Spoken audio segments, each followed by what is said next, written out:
What up, YouTube? This is Crypto Rootz, and apparently my videos have, people have a lot of things to say about it.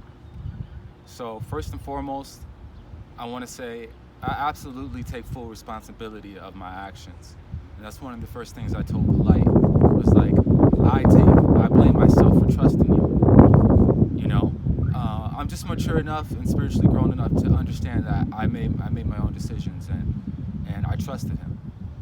So, and the only reason I'm coming out, is because it's not to really promote my channel, or it really had nothing to do with that.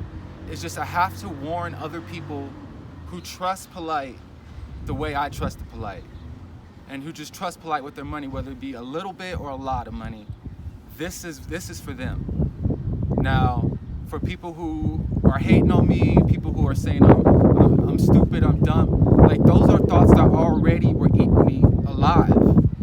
Like, how could you do this? Like, how? So to try to throw, it's already done. Like, you haven't even heard the full story yet. You know what I'm saying? So you don't even know, like, what's happening. And so, yeah, I made a mistake, and I take full responsibility, and I've made different decisions, and you know what I'm saying?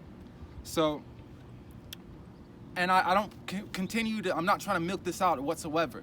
There's just things I need to get off my chest, get off my mind, and then I'm done. Like, I'm back to the crypto, I'm back hustling, crypto grinding, and it is what it is. So, now, I just got a bunch of things. I can't sleep. Like, this shit is just, is killing me. So whenever I was sending money to Polight, he was like, yo, send me a pic, send me proof, like, send me a pic that you just sent it. So I'm always literally taking pics. Oh, by the way, all receipts.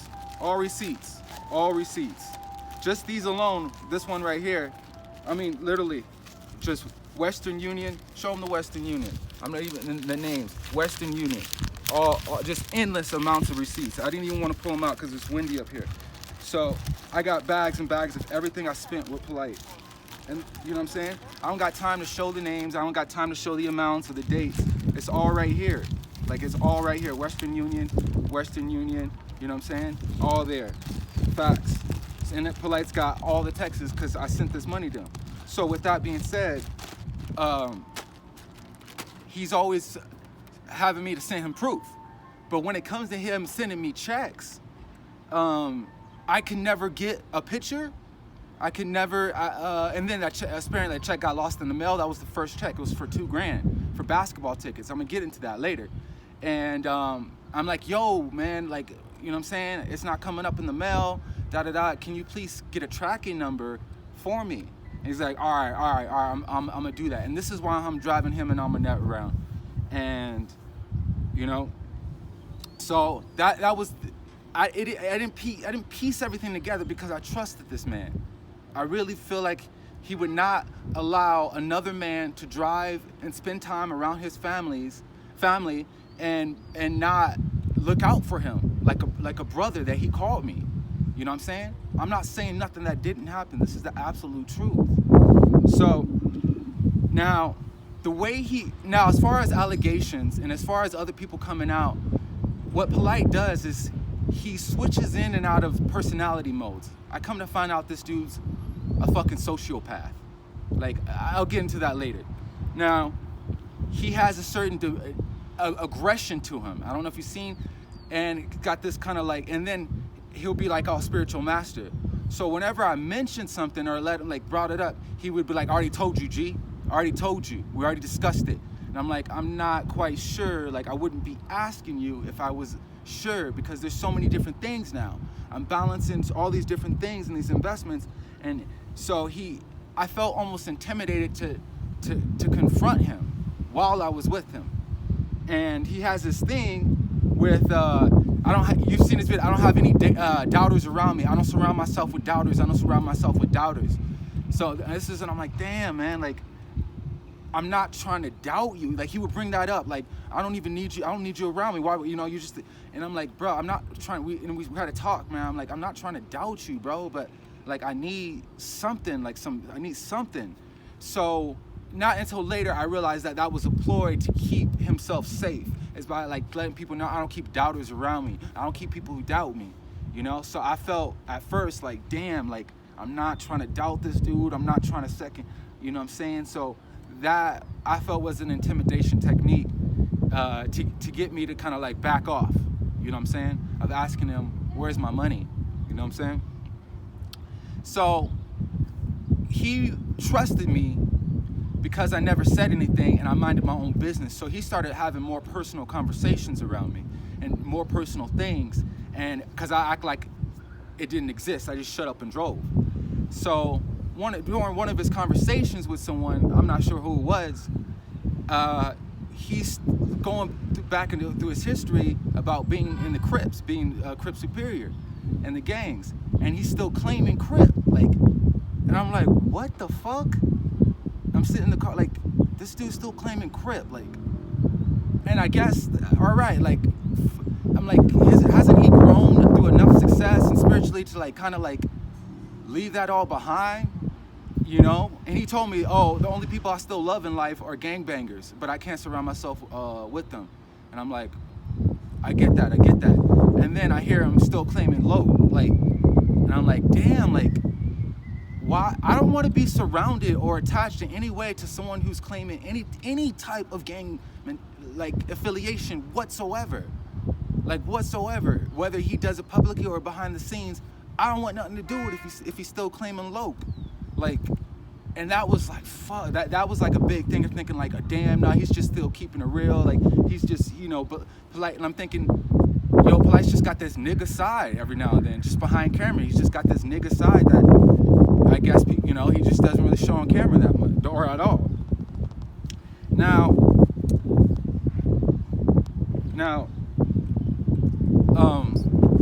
sorry, let me get a sip of water. Now, throughout this whole experience, me and Amanette started being cool. I was driving her around, she was pregnant, and I'm not gonna lie, I really felt a genuine connection, like friendship connection with Amanette. Like I felt that she cared for me. You know, and, you know, so Amanette's texting me, Polight's texting me. It's on the regular now. And sometimes Polight's calling me from her phone. Sometimes she's calling my phone to get a hold of Polight. So I feel at this point, in some ways, it's safe enough to just kind of express myself to Amanette. And there was several times where I kind of hinted at me feeling uncomfortable, or they were about to go out to dinner, I had to drop off some money, and they could see that I'm really uncomfortable. They could see it was eating me alive. And Polight's like, yo, don't be bringing no stress around my wife. She's conceiving. Don't bring stress around my conceiving wife. He got aggressive, and then at first, and then he's like, yo, I'm just worried about my wife. I'm worried about the well-being of my child, and I just don't want her stressing. She cares about you, bro. She really cares about you, and I just don't want her stressing. So just don't bring any type of stress to Amanette about anything. You know what I'm saying? If you have something that's on your mind, ask me, come to me directly. So I said, all right, I apologize, bro. I totally respect that. I totally respect that. One day, I'm trying to pick up Polight. We got to drop Nina off at the airport. You know what I'm saying? He's trying to balance so much stuff. This dude's trying to balance so much stuff. And I got to pick up Nina. Amanette calls him. Oh, Amanette calls me. And like, where's Polight? And I told him, oh, Polight's with Nina. And then Polight finds out, he's like, why'd you tell her that? Why'd you tell her that? And I'm like, bro, what? I didn't know. Like, I wasn't supposed to lie to your wife. He's like, no, I wasn't with Nina. And I'm thinking, like, yeah, you totally fucking are. And then, so I pick up Polight, and then Amanette calls him. And then she just starts yelling at Polight, like, over how he's spending more time with Nina at the on Das hotels that I was paying for. And so this dude loses his fucking shit on Amanet. I kid you not, because I got out of the car, we had to pull into the gas station, I had to get out of the car, and you could hear, he just, no, like a child, like having a tantrum, like, no, that's not true, like, no, like screaming at him. I'm thinking, whoa, I don't think he know I heard, but it's the whole gas station I'm paying. I heard that shit, and I'm like, wow. Like, I was shocked, like he was screaming at Amanet like that. And I get back in the car, and I honestly say nothing. Act like nothing happened. So I'm thinking, why would you tell me not to? I'm barely making small comments about like not feeling, and he's yelling at his conceiving wife, screaming. So that was like, whoa, totally came out of nowhere, caught me off guard. There was another time where Polight was trying to purchase basketball tickets, and for some reason he bought tickets, but it didn't work out, couldn't confirm refund. So he's on the phone with the customer service people, loses his shit, fuck you, god damn it, and just screams because apparently he lost out on $5,000 just within that moment of him purchasing tickets or something like that, and couldn't get refunded. And so I'm seeing this man like several times absolutely berserk lose his shit. And I'm thinking, damn, like, I've kind of grown out of that stage in my life. Like, I've kind of grown out of really kind of like losing my shit on people, you know what I'm saying? Spiritually, I kind of, and to see my spiritual master totally like not totally lose his shit. And I wouldn't say all the time, because he either says very little when he's angry, or he's just goes off like, oh, and that's rare, like, and I saw it like 3 or 4 different times. And it happened to me 3 different times. So, now, let me get into it. Now, here's the thing. When I met, I reunited with my ex-girlfriend out in LA. It's been 10 years since we saw each other. I hit her up, and we still miss each other, we still love each other. We started hanging out. And then I told her about Brother Polight, and because I was about real estate and everything. And then I showed her, she was like, wow, like, oh, wow, cool, like. And then I told her, like, yo, Polight's kind of doing me dirty right now. He's kind of doing me dirty, he's not really paying me. And I'm just stressed out, I have to drive everywhere. And then he's like angry at me, and I'm showing her the texts. And then it just so happens that Polight calls me when I'm with her, and then starts going on the phone and asking me and talking to me about things. And I'm like, hang up the phone, I'm like, tell her, like, yo, what's up? And she literally asked me, yo, you think he likes you? He kind of sounded like he actually like likes you, like more than just like. And I'm like, nah, no way, bro. He's got like 3 wives, no way. She was just like, all right, I guess, And I was like, and in the back of my mind, I'm thinking like, damn, I'm kind of feeling like the submissive person in this whole situation. So I had to, money issues got tight and things, so I had to hit up my ex in Maui, because I still have good relationships with my ex-girlfriends.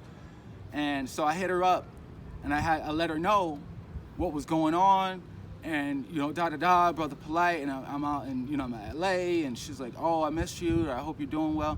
And I let her know what was going on. She was like, what you gave? And I'm like, yeah, I don't know, I'm working on getting the trust and purchasing the condo. And I told her like what was happening, and how Polight was like going off and yelling at me, and then apologizing, being nice. And she asked me, like, he sounds like he likes you, like actually like really likes you. And I'm like, you're the second woman that said that. I'm like, nah, no way, right? So ended up, fast forward, I go to and this is later. So I go to Mexico. I meet my current girl, and I'm telling her she was going through a hard time, and that's how we met. And I went through a hard time. We're just like, open up our hearts to each other. And then I told her about Brother Polight, and then I told him what I was going through. And the first thing she said is like, it sounds like he's breadcrumbing you. And I was like, what's breadcrumbing? And she was like, oh, it's like when ex-boyfriends like try to stay in touch with their ex-girlfriends, or just check in, or just give enough to pull them in, to make sure that they're still around, that they're still there. And I'm like, fuck, like, because I tried to give up. I tried to disconnect myself with Polight after I wanted the hotel room where I felt like I wanted to die. And he kept getting angry at me, apologizing. It's all good, G. And while I was hanging out with him, he kept saying, I don't hang around with dudes. I don't hang around with dudes. I don't hang around with dudes. But I like hanging out with you, bro. Like, I like hanging out with you. Like, you're into different things I'm into that other people just aren't into. And he's just like telling me about the problems with his wives, and just like how, and then he told me about Victoria, and he was just like, she was giving me so much trouble. He was telling me about like, and I was just like, damn. He's like, yeah, I gotta break up with, I'm breaking up with, he's like, it's crazy because as I'm ready to break up with another woman, you come in. And I'm thinking, he's like, man, he's like, I'm not gonna fight it or what the universe, but there's a reason you came into my life, you know? And I'm just sitting there just like humble, like just, or whatever, just I appreciate it. And so he would constantly tell me, like, I don't hang around with dudes. And when he got angry at me and I would like try to speak up, he'd be like, bruh, that I ain't homosexual. And you texting me too much. And he would bring, and then after I left to Mexico, he was just like, I want my money back, Polight, da da da. Oh, you acting emotional. You acting emotional, bro. You acting emotional. And I'm like, bro, I want my money. I'm confused. Like, oh, and I'm like, how's being confused emotion? Oh, it's an emotion. So he kept saying I'm an emotional, bro. And he's like, I did your natal, like he did my astrology and shit, and he's just like, you're emotional. Or he would call me acting homosexual by trying to confront him and trying to talk and trying to fight back. And I'm thinking, it got so bad. I'm thinking in my head, like, why would you stay in touch with someone? Because he's still hitting me up. He still wants to do business. Like, I haven't talked about the condo yet and how that shit went down. I haven't talked about the crypto course yet. You know what I'm saying? That's still a whole nother thing. So this is after I'm in Mexico. I'm trying to get my money back. I'm texting Polight, and there's a difference. Like, he could have just ignored my calls and just been, but he actually would call me and promise me money, check me in, say, all right, you all right, G, and you know, and just like when I'm ready to give up, when I'm ready to die, he still gives me hope. Like, I'm about to get my money back. Like, oh, it's all, I got another check on the way, and he'll present another opportunity. So we'll get into the crypto course later. So that got me so angry. He would hint that I'm being homosexual or trying to be homosexual to him. And I had to beat him every time. I had to beat him. Like, literally, no homo. Polight, I want my money back. I want to leave you alone. I don't want to talk with you. I just want to cut ties with you peacefully. I said, I don't want to fight, bro. I don't want to fight. I just want to cut ties. I just want my bread back. You know what I'm saying? It wasn't a great experience. This mentorship really was a very devastating experience. I didn't learn much. I have no proof of anything. And so I had to beat him to the punch so much that Polight was like, yo, I ain't on that kind of vibe with you no more, G. Because I kept saying no homo, and I paused after everything.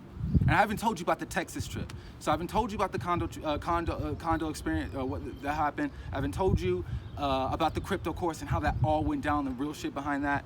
And I haven't told you about the Texas trip. But 3 different women asked me personally, asked me sincerely, do you think Polight is actually into you? And I got to a point where I'm like, even he may not know that. He may not even know that he's that, but he's actually telling me and calling me, checking in on me, trying to promise me to send me money, and you know what I'm saying, keep saying no homo. And I had, at this point, I'm like, yo, if you got to play a bitch role, play a bitch. When I sit and I got angry, I'm like, fuck Polight, I'll just submit. And he's like, submit.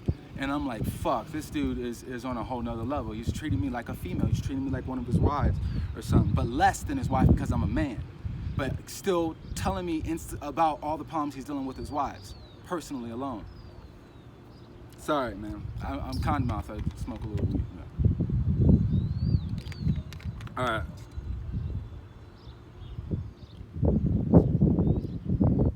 All right, so 1 second. This shit's deep, yo. So, the condo thing. Now, like I said, I came out to LA because he said buy a condo. fast forward through everything. Ra'et's bugging him about the condo because she's supposed to be my co-signer. And he's like, Ra'et, don't worry about it. Ra'et makes 10K a month. As long as they see that, you're good. I was like, I don't have work history, bro. Like, I don't have the bank statements to back that up. Like, and he's like, oh, Ra'et has that. She has that. And come to find out, he's like, we're gonna lease an apartment. I had to go and find out that, he's like, yo, see how much they cost for a lease. He mentioned nothing about a lease. I'm like, wow, like, if I would have known, if he said, yo, would you like to lease an apartment in LA? I probably would have said, no, I'm good. I'd rather go to Asia or do my thing.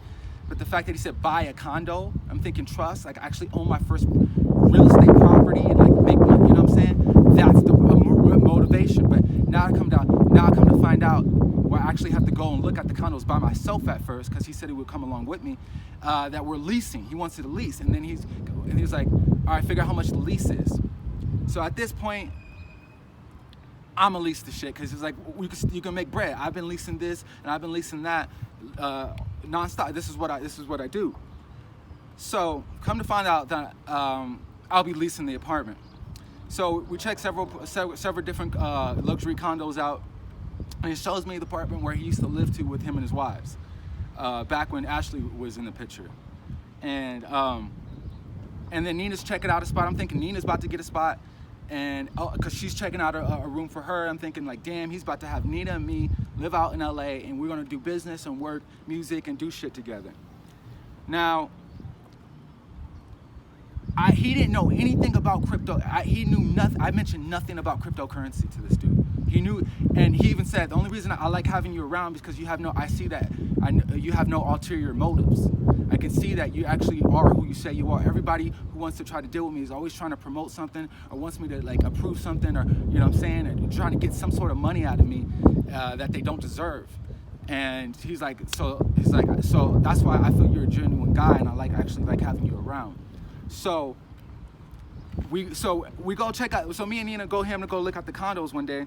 He's sitting there just doing his thing, and I'm just kind of like waiting, him and Nina, and I'm like, yo, Polight, like, if I don't know how much you know about cryptocurrency, but I know how to monetize my laptop 5 different ways just from being on.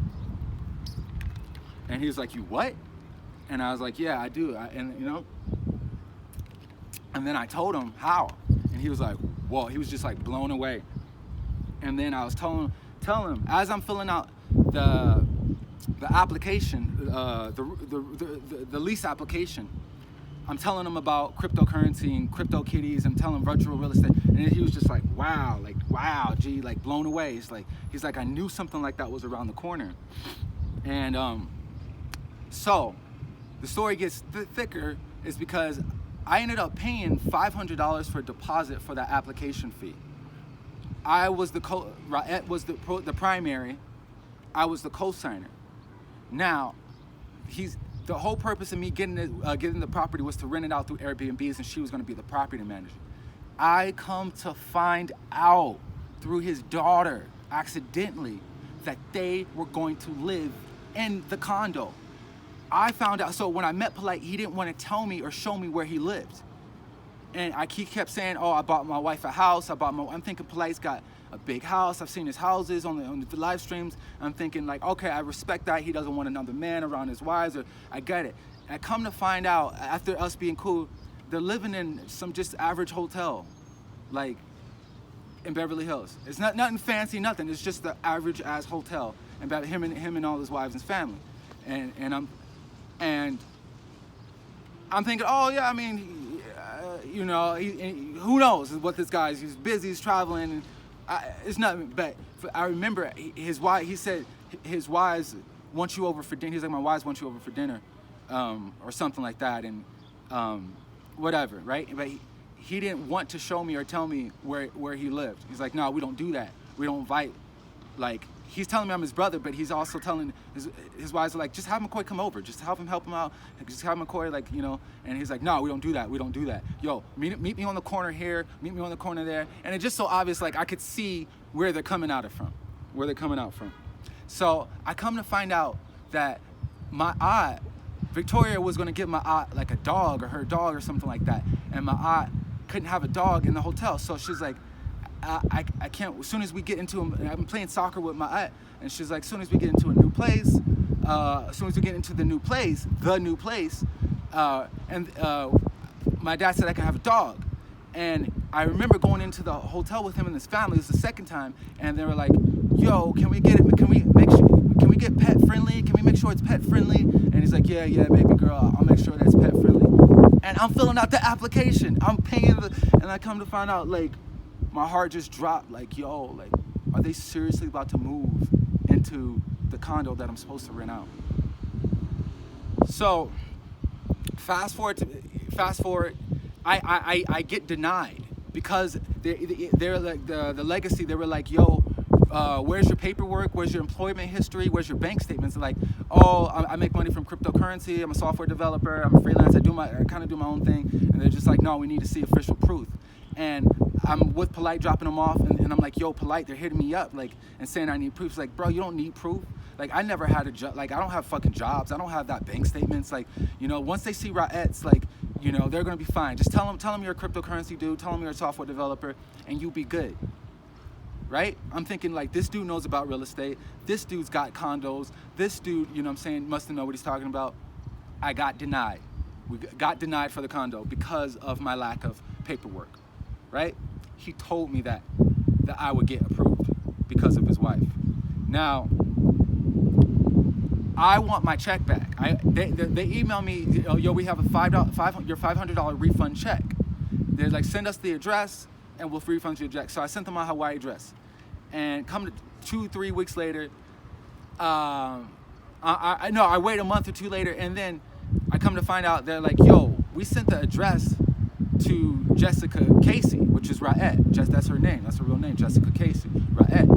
And I'm thinking, I come later find out, like, yo, did this fool just steal more of my money? Like, did they just? And then I hit up Polight, because this is all chronological. So many things are happening. Hit up Polight. I'm like, angry. Like, did you steal my check? Like, that I paid for, that you told me that I would get approved, that I got denied, and now you're taking my check. Nah, G, I would never. Here, I'm gonna get Rootz on the phone right now. And he calls Rootz, and they were like, "Yo, I don't know nothing about that."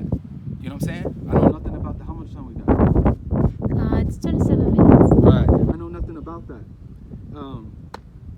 And so he's like, I'm gonna send Rootz to go get it done.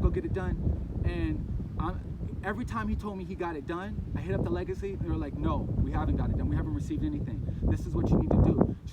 So it finds out both of our names on the check. So she can't deposit it, and I can't deposit it. And I'm thinking, yo, just deposit it, Rootz, and then cash out me the money back. And she's like, "All right, Polight." She's like, "All right, no, we'll get it done, bro. I'll get it done, G." Fast forward later, he confirmed that he got it done. Confirmed it. I said, "Yo, I'm gonna hit him up later." They hit me up and said, "We told you for the third time we haven't received anything from them." And I absolutely lose my shit on Polight. So that's one. I'm gonna try to squeeze this in. Now, if you look through his Instagram, Nina Rootz, he went to a Floyd Mayweather party in Hollywood. Now, what really fucking kills me inside is that I paid for his clothes for that night. He said it's an investment because the bank, he's like, "Yo, that's an investment." So he had me go to Rodeo Drive. He had me pay for the polo shirt. Look at that polo shirt. I picked him up, and we drove him to the Beverly Center. He got out. We went to the Tommy Hilfiger store. He's like, "Yo, when you're famous, you don't. The more you make, the less you pay." And he's like, "I chose all my clothes from my phone, and he had people pick them out. And it's all ready to go." He's like, "Yo, use your debit card. That's an investment." And then, so I'm with Polight down the Beverly Center, and he's giving me the spiel about how being a celebrity in Hollywood is, and how he's like, great. He's almost a grade A celebrity, and He gets paid to get those photo shoots of him in Louis Vuitton, and you know what I'm saying? And I'm paying, and then we go to the Louis Vuitton store, and I buy him Louis Vuitton sandals, and he's like, "Save your receipts, G," all that. And in my heart, like, I would never ever pay for this shit. Like, I would never pay for this shit. Like, I would never pay for this shit. And so fast forward, I drive him and his family to the hotel. I mean, to the Floyd Mayweather party.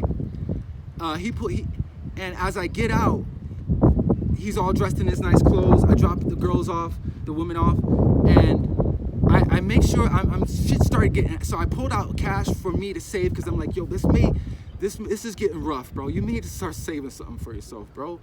You need it, cause this I'm ready to call it quits. So I stash money on the side. And I'm like, yo, like if my bank account's draining, like this dude says he got me, nothing's showing up, and I get out the car and he's got the white BMW, and he's like, yo G, you got some cash on you? You got some cash on you? And I'm like, out in front of everyone, I have to open the door. I'm like, fuck, and it killed me because I went against my own judgment. And everybody's like right there, and I go and open my suitcase. I have to go dig, and I pull out my cash that I saved for myself, man. And I handed it to Polight, man. It's like $300 or $400, and he hands it to the valet driver to park his car, and then heads into the club. I drive down the street. I ended up falling asleep in the car. He calls me like an hour and a half later. He's like, all right, G, we done. Come pick my wives up. And I'm thinking, damn, it was like only an hour. Like, I paid for his clothes. I went to Rodeo Drive. I went to the Beverly Center, the Louis Vuitton store. Like, I spent, I don't even know how much, like couple G, like $1,500 to $2,000 or something like that. And I had to drop him off within an hour. And I come to see his photos, and I'm like, yo, like, I paid for all that shit that he's wearing, and he's taking pictures with Floyd, and he told me he's getting paid to have Ralph Lauren and Louis Vuitton. He told me that he got money from Louis Vuitton while he was broke a few years ago, and he came back up in the game, and you know what I'm saying? And he also called me. So when we started the mentorship, he's like, I know what it is to have your money dwindle away. It happened to me 3 or 4 times. I'm gonna make sure that never happens to you. That is part 3, man. That's part 3.